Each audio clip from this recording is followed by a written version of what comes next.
Hello, everybody, and welcome back to the Sporting Scoop. My name is Georgia Doyle, and today I'm joined by a very special guest to chat about the upcoming Netball World Youth Cup. We've got Georgia Rajic here today, who is an SEN commentator as well as commentator for the SSN Reserves. How are you today, Georgia?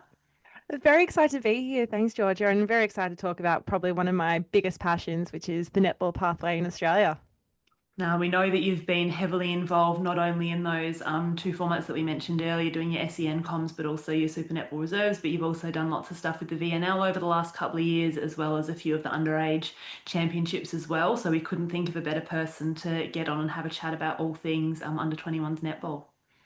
Oh, brilliant. Thank you. And yeah, it's been a really exciting time the past couple of years. So very excited to see how this team will perform in the World Youth Cup coming up very shortly. Yeah, it's only a month away at time of recording, so it's certainly creeping up on us. The team got dropped last week. What was your first reaction when you saw the team and the names that have been included? I was a little bit surprised with some of the names that had been omitted and who'd been moved out to the reserve positions. But overall, I think I did a pretty good guess on who was going to be in the team. So I'm happy with who I kind of picked. But I think it's going to be a really interesting side. I think we're really strong in the defense and the defensive mid-court sections. I think there's a little bit of a weak spot in that wing attack position, but I am pretty excited to see how this team performs. And I have such I feel like a kindred relationship because of how much time I've spent watching a lot of these players come through the national netball champs, Australian netball champs, and the super netball reserves.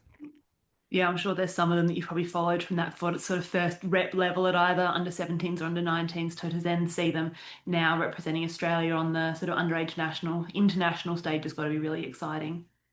Yeah, and it's something I think I saw a statistic back in it was a Facebook post from 2014 from the Diamonds, but they said that 80% of players who represent in this 21s goes on to represent the senior Diamonds. So we know that the pathway for these players to go through really heavily favors them wearing the green and gold dress at, potentially a World Cup or Commonwealth Games or maybe even Olympics in the future. So really exciting to get to know these players and see how they perform against other international teams too.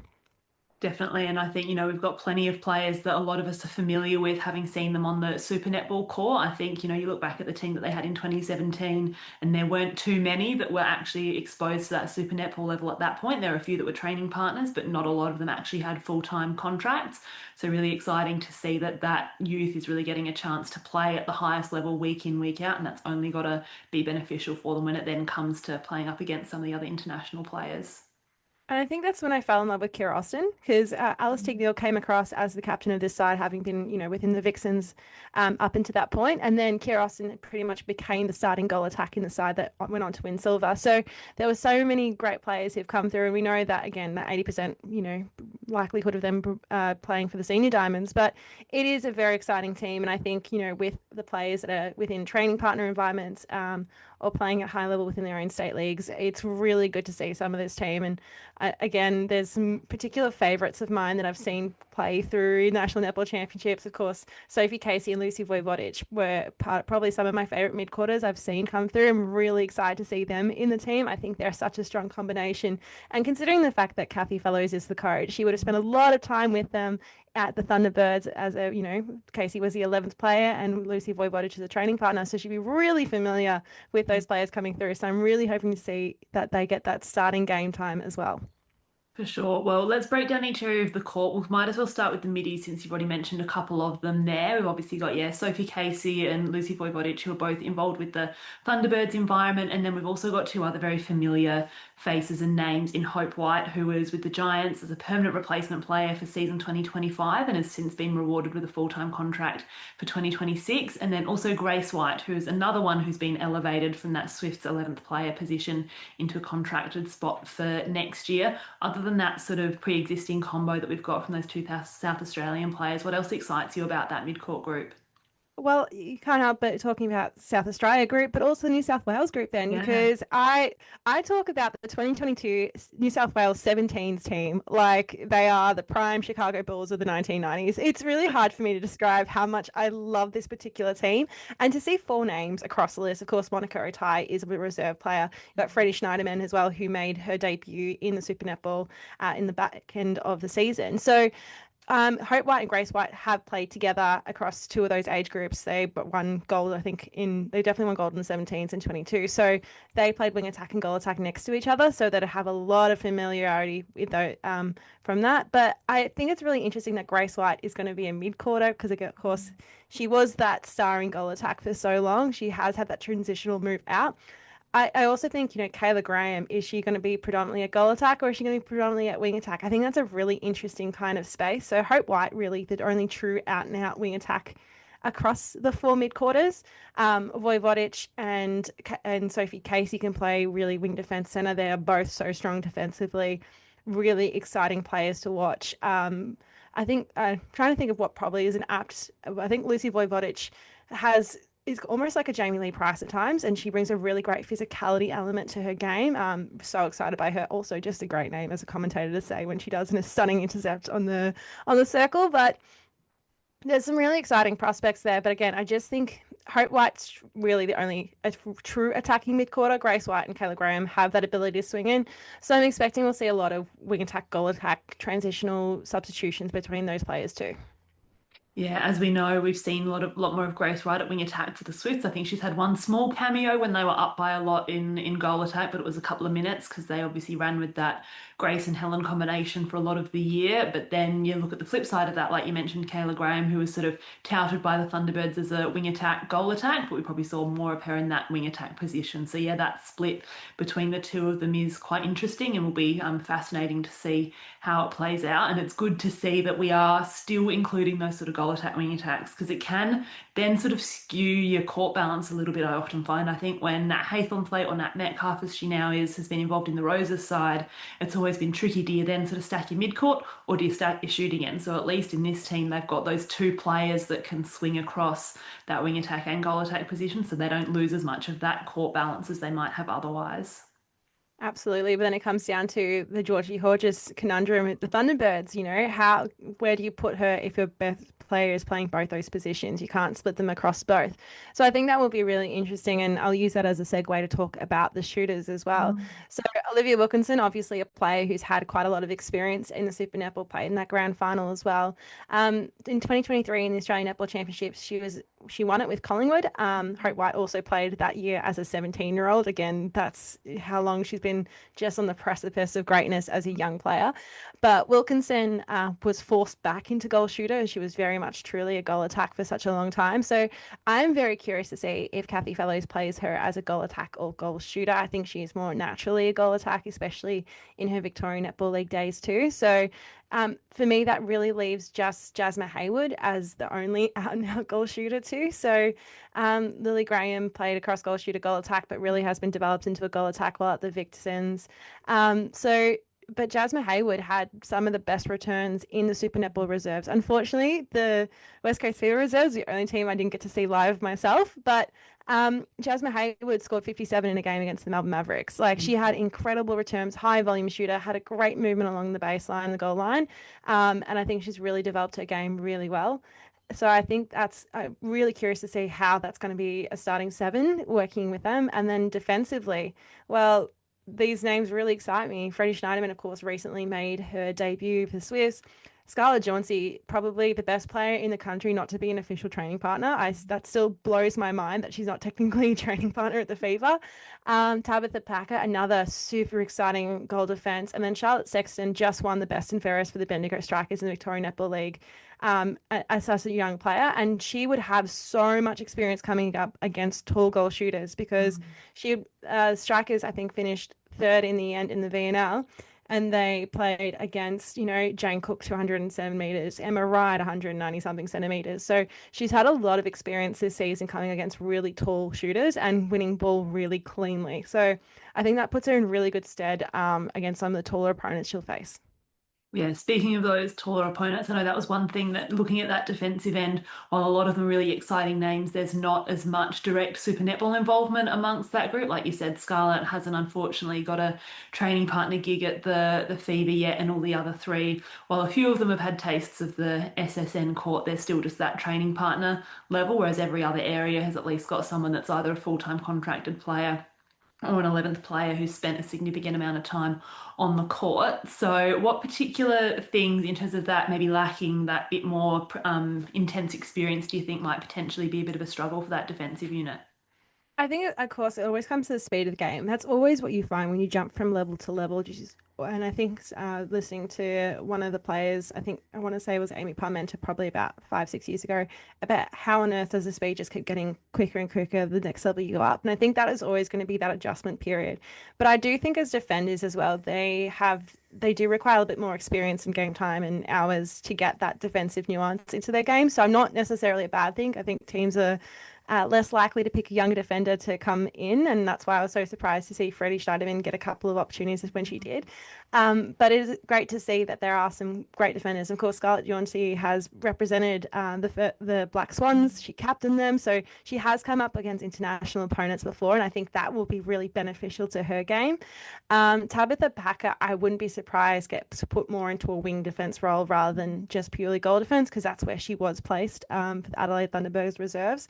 But yeah, I think it'll be interesting. Schneiderman, there was a great moment in the Swifts game, I think against the Mavericks reserve, where she defended the feed in and was able to reject the feed and claim that ball as a gain. So I am really curious to see how this all happens, but I think with the intelligence of the players that have been selected, I am not afraid of them winning ball or being able to shut down opponents.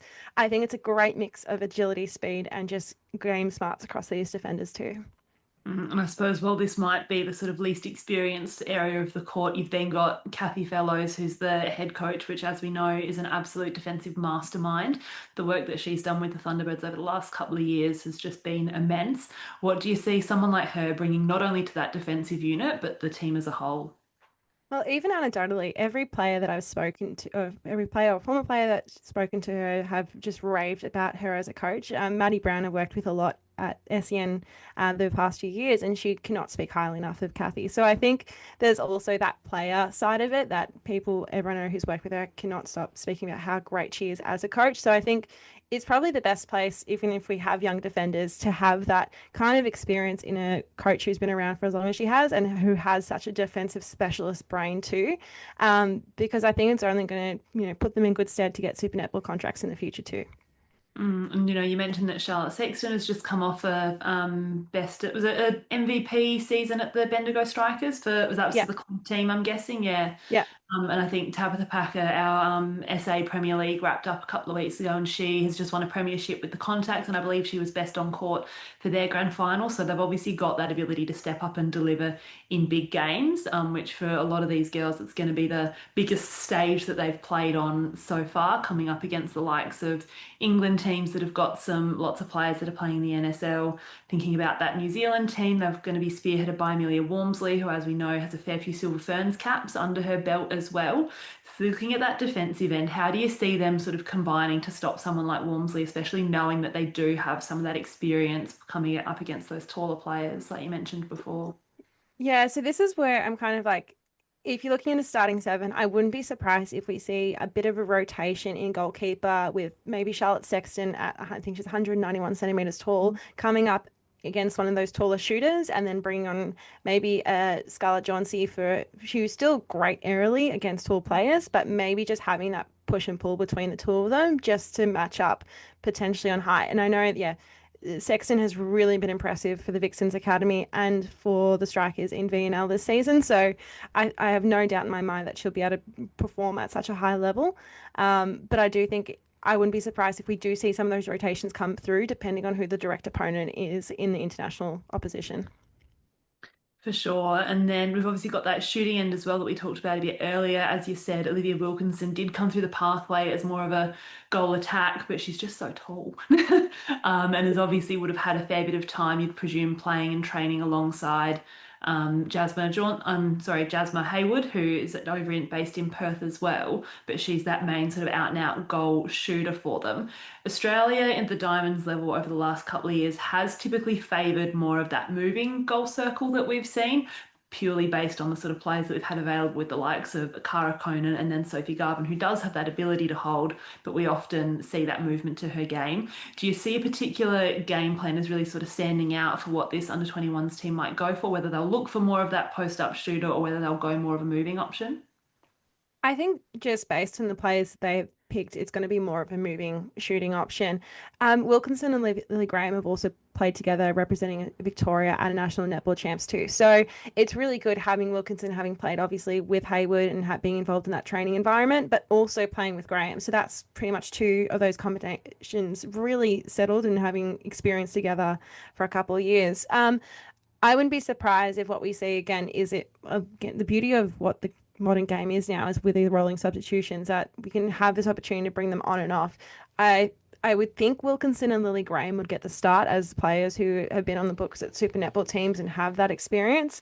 But I wouldn't be surprised then if we see like the introduction of Haywood, Wilkinson being pushed out to goal attack, depending on what the situation needs.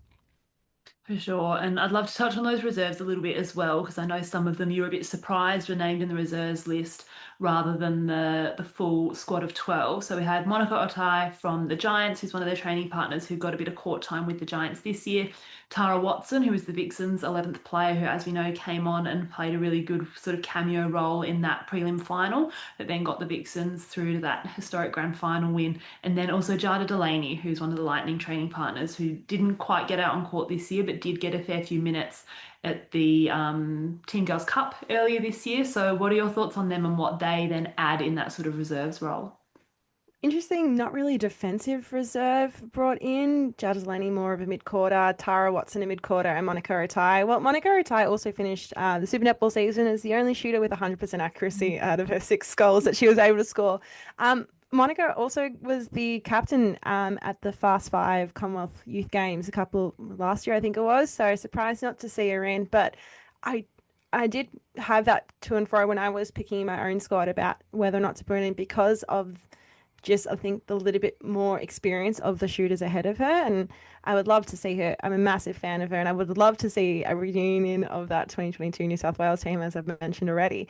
But I think it's one of those ones where it's like unfortunate just based on numbers. Tara Watson, I'm surprised about because she can play really efficiently across all three mid-court positions, and she does that quite regularly. So you'll see her play wing attack and wing defense in the same game and centre too. So I do think that versatility is would probably be needed, but then I honestly think then you'd have to drop either a Kayla Graham or a Grace White in that situation. So where because they can swing both across shooting and mid-court, probably again the utility of positions just working in those players' favour. And Jada Delaney saw bits and pieces of her across the Super Netball reserves this season, and again, just I think unfortunately missing out a little bit. Yeah, I think it just goes to show the depth of players that we've got in the league at the moment. But then you think back to that squad that we had in 2017 and someone like Sophie Garvin missed out. But she's now obviously gone on to absolutely spearhead the Diamonds for the last couple of years and then is now well, she's a three-time premiership winner across the league, but obviously more recently with the Vixens. So it's certainly, even if you've unfortunately missed out on this particular series, we always know that that's still, there's always plenty of doors that are going to be open to them down the road, and no doubt with the amount of spots that are available in that sort of training partner environment, as well as the hopefully continued growth of the reserves competition over the next few years, as well as a few more Australian players that are sort of branching out and heading overseas to get their career started, whether that be over to New Zealand to play in the ANZ Premiership or over to England to play in the Netball Super League. They'll just get that bit more court time and exposure, which will then just bring them back to Australia even stronger down the road. Absolutely. I'm just going to correct myself there. Jada Delaney is a defender. I just wrote down the wrong thing next to her name. But again, it shows that, there are so many great players waiting in the wings right now. And even speaking to Georgie Cleaver, who was a training partner at the West Coast Fever last year and who's now playing footy for the West Coast Eagles, it's just like there's so many of these great players who are just who don't even get training partner positions, like I've complained about for the West Coast Fever players in particular. But that's just because of the bottleneck at the top. And that is a sign of the fact that this is the greatest league in the world and for just reason. But again, there's just that look to the Super Netball reserves next year, hoping that season gets extended and we'll see more and more of these players because they have so many bright futures ahead of them. And, seeing how they do play, I expect Australia to play a really exciting brand of netball with the players on the court too. Yes, for sure. Now, to finish this up, I know you're obviously excited about all 12 of these players that are going over, but if you had to pick one from each area of the court that you were most looking forward to seeing and why, who would you pick from each section? Yeah, okay. So I think shooting wise, I think Lily Graham, I think because when I watched her play VNL after having, even though she wasn't getting much minutes last year in the Vixens, she came in and demolished the court, shot at 100%, shot all the from distance. I think when she comes back just to that level below, she shines so brightly. Even in her limited minutes at the Vixens this year, I thought she was a really steadying presence. Um, I can't choose between two players to midcourt, and I never do between Sophie Casey and Lucy Voivodic. That's how strongly I feel about the two of them. I try and keep it in check to make sure that there's no AVOs taken out against me because of how much I love these two players in particular. But I think especially the way that they can combine, it doesn't matter who's in center, who's in wing defense. Together, they are such a powerhouse. And in defense, well, uh, again, I can't really decide between Charlotte Sexton because I think she was going to have a brilliant World Cup, but then it's her direct opponent for that goalkeeper pick in Scarlett Jauncey, who again is such a great talent, has represented Australia at the First Nations level to have that captaincy too. She is a brilliant player who, again, deserves more minutes in game time and potentially a Super Netball contract. So I'm really hoping that we'll see from a lot of these players them putting their best foot forward. And although the contract period will be done, maybe next year we'll see a bit more movement for them. For sure. Well, thank you so much for your time today, Georgia. Really appreciate the insight that you were able to give us into the team. And yeah, can't wait to be able to watch all the players, not only at this tournament that's coming up, but also hopefully shining on not only the domestic stage, but the international stage in the future. Brilliant. Thank you so much for having me. Welcome to the second half of our Australian World Youth Cup preview. Today I'm joined by Olivia Wilkinson, who you probably recognise from the West Coast Fever. How are you today, Olivia? Good. Thank you for having me. No worries. It's always great to get to chat to some of the sports up and coming athletes. And you've been around the traps for a while now, the last couple of years at the Fever. How exciting is it for you now getting to go up and represent Australia at the World Youth Cup in a few weeks? So excited. I think, yeah, obviously a huge honour to be a part of the side, something that you probably don't ever think is going to happen. And yeah, it's just such a group, like such a good, exciting group of girls. So I'm very excited. And I've never been to Gibraltar. I think it's going to be great to be in a host country that probably is not familiar to most. So I think, yeah, it's gonna be exciting. Yeah, now the squad got announced a couple of weeks ago. Can you remember what your first reaction was when you got that call? I'm presuming it was from Kathy. Was she the one that did the calls to tell everybody they'd made the team?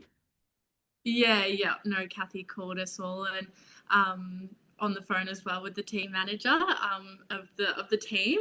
And yeah, it was incredible feeling. I think I'd literally just finished up training and sort of just keeping fit, not knowing what was going to happen. And yeah, no, it was an incredible feeling. I think especially the back of the grand final, just really nice to hear some good news.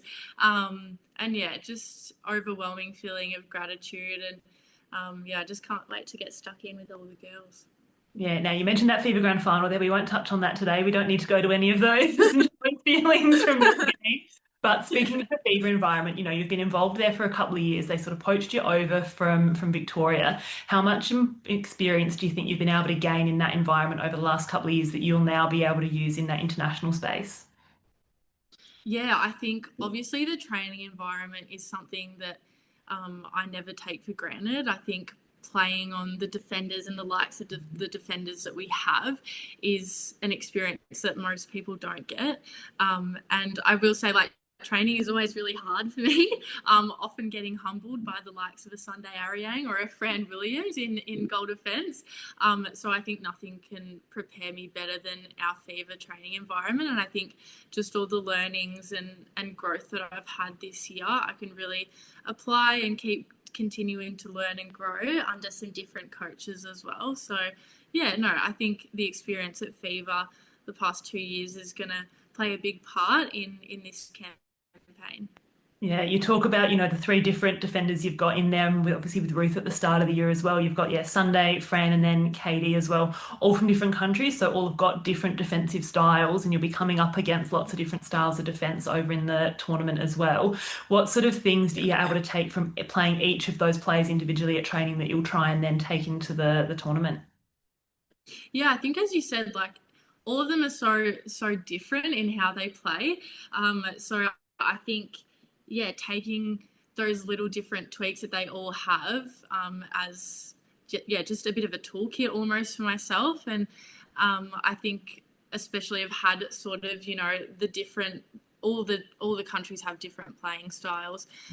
So I think, yeah, it'll just be really interesting to see how we go. Like, we don't often play against different styles. Australian netball's very different to some of the other styles that they play. So I think just having that experience at training week in and week out will prepare me really well. But I guess nothing can compare to just actually playing and doing it. So I'm just excited to get over there and start playing. For sure. And you said, you've been in that FIBA environment for a couple of years now. We've seen you mostly out at goal attack because obviously you've got Janelle at goal shooter for most of the time, and it's very hard to steal a bib off her. You're not going to be taking her off court very often.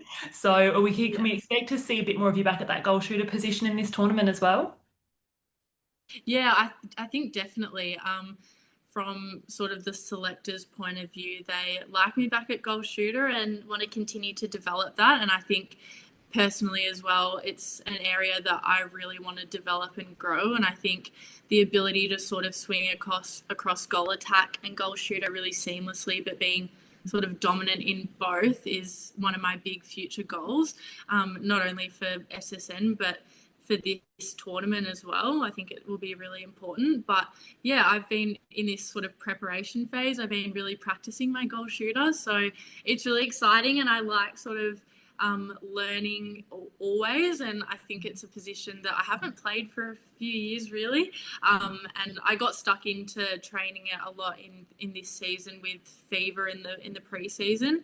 So I've got a little bit of experience there, but yeah, I think it's the perfect opportunity to sort of showcase what I can do in both positions. And obviously I'm more comfortable out in GA running around, but have sort of been working on my holding game and not running around constantly. But yeah, it's really exciting, and the goalers that I'm going to be working with are also incredible. So it'll be fun.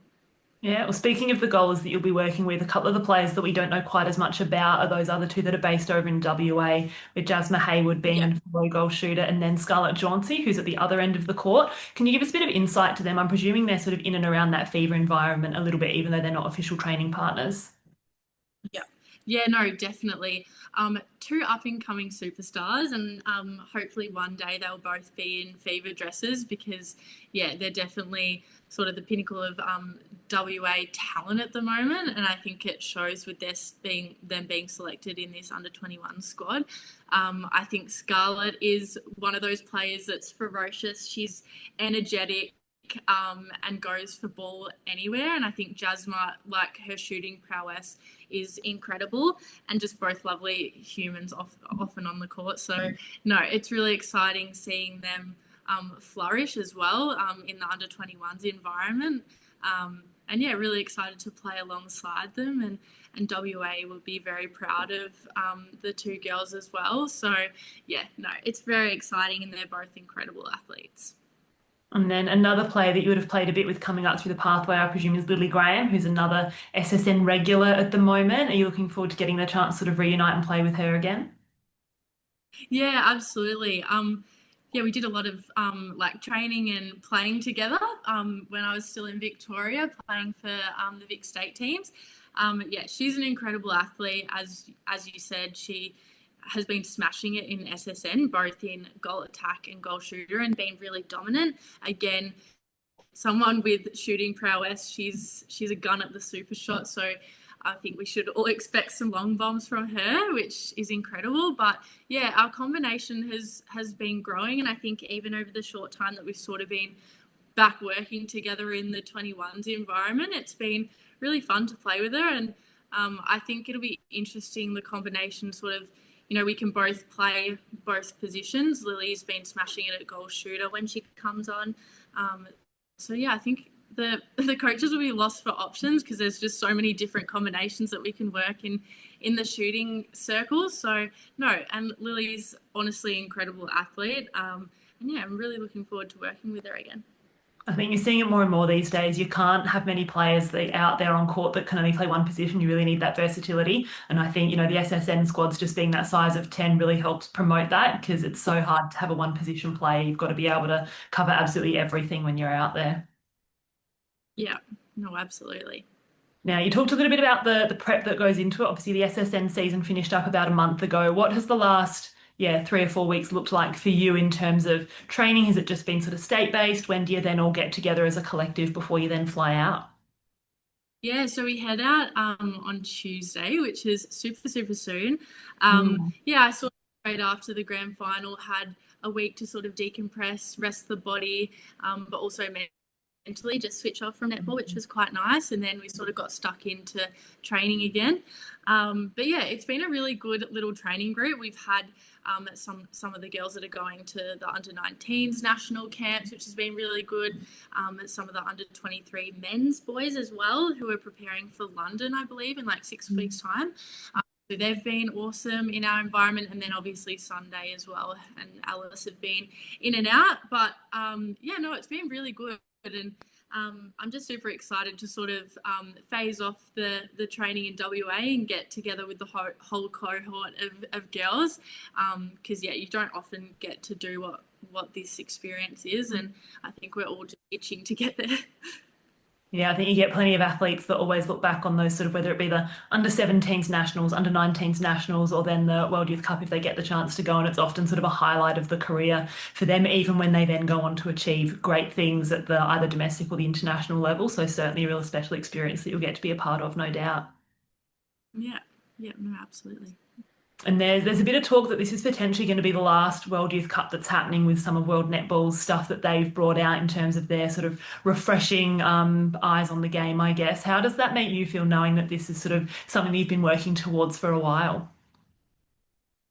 Yeah, I think it would be disappointing, to put it quite frank. I think sort of having the the Australian program is honestly great, and I think seeing so many athletes from the Diamonds have that experience in all the national pathway programs is a credit to how strong our programs are in building, developing athletes into the pinnacle of sport, which is playing for the Diamonds.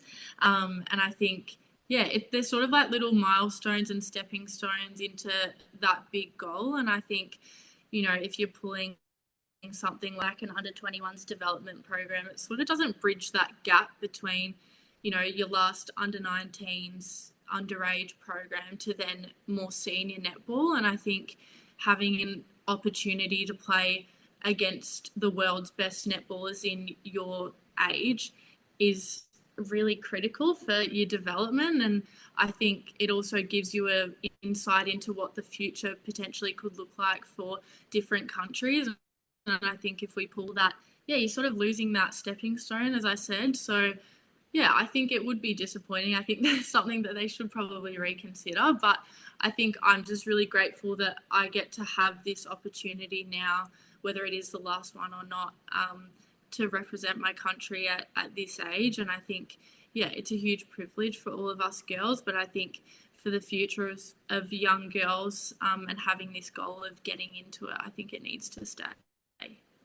Yeah, I know there was big talk about what it was going to do for the pathway when it had to get called off back in 2021 for COVID, and there were plenty of players there that missed out on that opportunity who've still gone on to do really well at the elite level. But yeah, I certainly think, like you said, that stepping stone where you get to play alongside people of your age group, but also at that sort of international level is really important. So I'm very much in the same boat as you. I was hoping they reconsider and to reincorporate. And plus, who doesn't love having more netball to watch, or for you guys, more netball to go and play? That's always the goal, isn't it?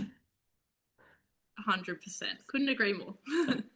And this will be the first time you've played in a sort of tournament style competition for a while. I'm guessing it would have been under 19s nationals. How's the body feeling knowing that you're going to have to be backing up day in, day out when normally you get a nice big lot of rest between each game when you're Yeah. playing at that level? Yeah, no, it's a thought that we've all probably had is tournament style netball is like so different. And yeah, it honestly probably would have been either like state team under 19s or ANC probably was the last time as well. So yeah, it's definitely hard on the body. But I think it's just again such an honor to play for your country that the physical will just be put aside, because yeah, you slip on that dress with pride either way if you're playing or you're not playing. So yeah, I think it's just a really exciting time. But yeah, we did get a little bit of the experience with sort of like tournament style play when we were in Fiji touring as well. So we sort of had a little bit of training, a few back-to-back games. So I think we will go in super prepared anyway.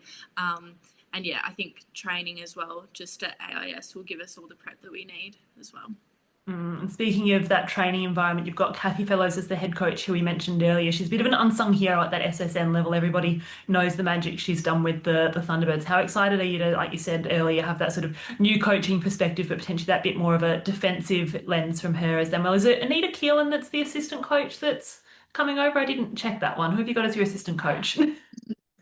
No, she's sort of like head of pathways, and she'll be That's traveling right. with us as well, and she'll definitely put her insight in. She's got so many good insights. But yeah, Kathy Fellows, Kate Upton, and then Jenny as well. So we got 2 assistants, and then Kathy is head coach. But I think, as you said, she's done absolute magic with those with the defensive unit at Thunderbirds. They're one of the best in the league. So I think, yeah, obviously as an attacker, I always am striving to work on my defensive game, and it's always a big work on for me. So I think having a head coach that has that defensive brain is second to none.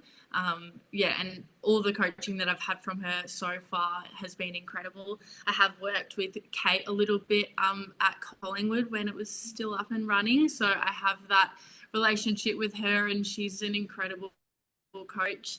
And then Jenny, I haven't had much experience with, only really in Fiji, but she's an incredible coach as well. So I think we're spoilt for choices with the amount of experience that they've all had.